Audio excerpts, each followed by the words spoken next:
Shalom, selamat pagi saudara-saudari yang terkasih. Selamat datang kembali dalam program Renungan Pagi Spiritual Life.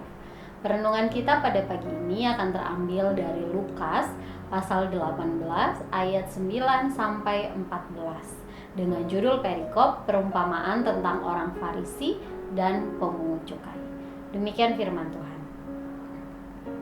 Dan kepada beberapa orang yang menganggap dirinya benar dan memandang rendah semua orang lain, Yesus mengatakan perumpamaan ini. Ada dua orang pergi ke bait Allah untuk berdoa. Yang seorang adalah Farisi dan yang lain pemungut cukai. Orang Farisi itu berdiri dan berdoa dalam hatinya begini, "Ya Allah, aku mengucap syukur kepadamu karena aku tidak sama seperti semua orang lain.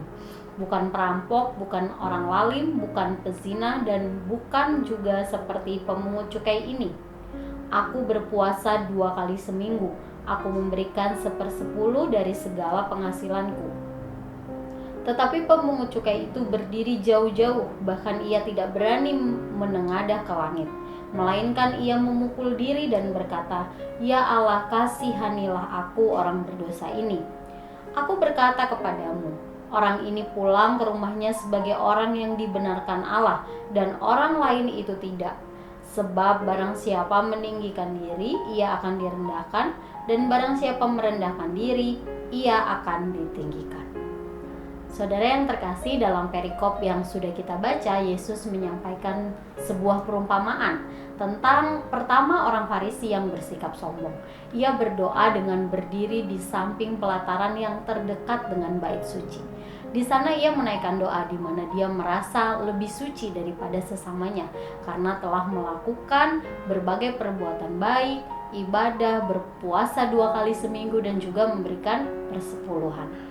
Dia menganggap dirinya benar dan karena itu ia berpikir bahwa ia telah membuat Allah berhutang sehingga ia merasa berhak menuntut apa saja dari Allah.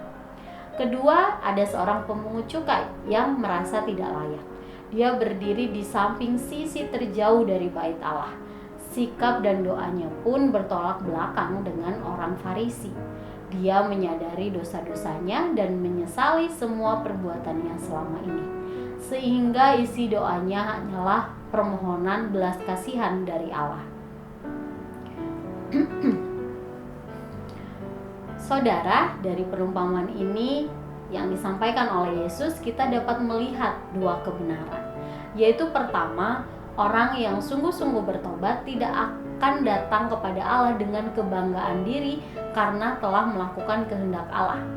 Kita tidak dapat datang kepada Allah dengan membawa semua daftar perbuatan baik dan disiplin rohani yang telah kita lakukan, dengan tujuan untuk menunjukkan bahwa Allah berhutang pada kita, sehingga kita berhak mendapatkan pembenaran dari Allah. Kemudian yang kedua, doa yang benar berasal dari ketekunan melakukan kebenaran dalam kehidupan sehari-hari dan ketekunan melakukan disiplin rohani. Hal ini berarti bahwa dalam kehidupan sehari-hari kita harus hidup kudus dan melakukan kehendak Allah, dan di saat yang sama kita juga harus terus-menerus membangun manusia rohani kita.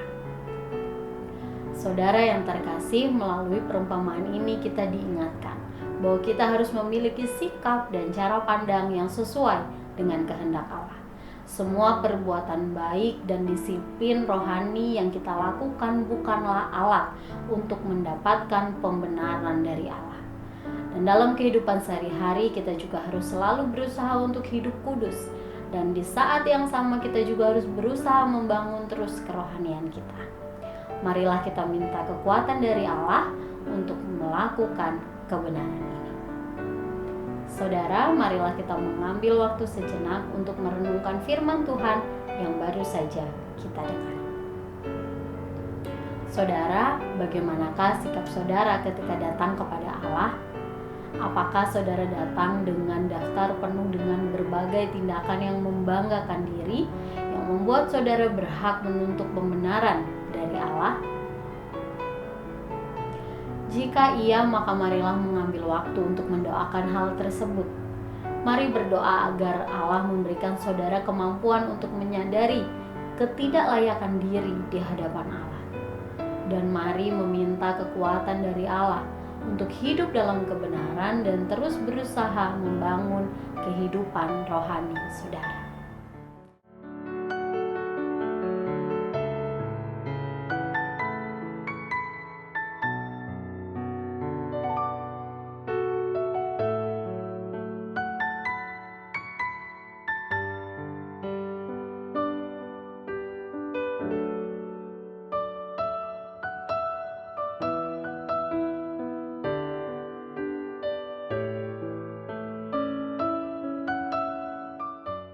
Demikian renungan kita, mari kita berdoa. Ya Tuhan, kami sungguh mengucap syukur untuk kasih dan penyertaan Tuhan dalam kehidupan kami. Terima kasih jika Tuhan sudah menolong dan menyertai kami, dan hari ini kami bisa memulai hari kami semua karena kemurahan Tuhan. Ya Tuhan, kami juga bersyukur untuk kebenaran firman Tuhan yang sudah kami renungkan bersama, yang mengingatkan kepada setiap kami bahwa kami harus terus-menerus berusaha hidup kudus di hadapan Tuhan dan juga terus membangun kehidupan kerohanian kami. Ingatkan kami terus Tuhan, kuatkan kami untuk melakukan kebenaran-Mu ini dalam sepanjang kehidupan kami. Dalam nama Tuhan Yesus kami berdoa dan mengucap syukur, haleluya. Demikian renungan kita. Selamat pagi, selamat beraktivitas. Tuhan Yesus memberkati.